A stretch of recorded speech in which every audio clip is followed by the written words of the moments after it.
How to lock money on Opay. Hello everybody, if you guys are wondering how, you may follow up the simple steps in order to do so. First thing first, you can open up the Opay application onto your device and you can log in and you should be finding this interface. Now from the given interface, you can locate up the option called Finance, which is in the middle of the screen and the options below. So just go ahead and tap on it.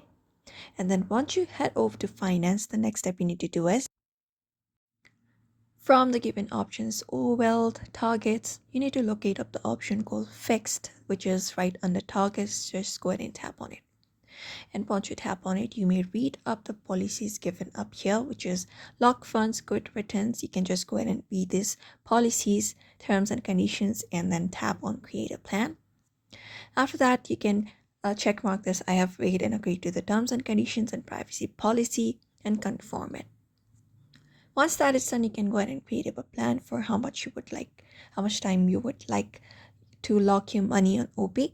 So just go ahead and select up an investment duration. Just go ahead and select one of them. And then once that is done, it gives you option to give a name for your plan. After that, enter up the saving amounts that you would like to lock and set up a payback date as well. So just go ahead and fill out this form and tap on next. And once that is done, it will show you this. Now what you can do is simply turn on this toggle option, which is locked funds cannot be withdrawn till payback date. So you can just go ahead and turn this option on. After that, you can agree to the terms and conditions and confirm with the payment, and that should basically lock money on Opay and save you money on Opay. So that's it for now. You may also follow the same process. I hope this video was helpful. Give it a thumbs up and subscribe for more tips and tutorials, and we will see you on the next video.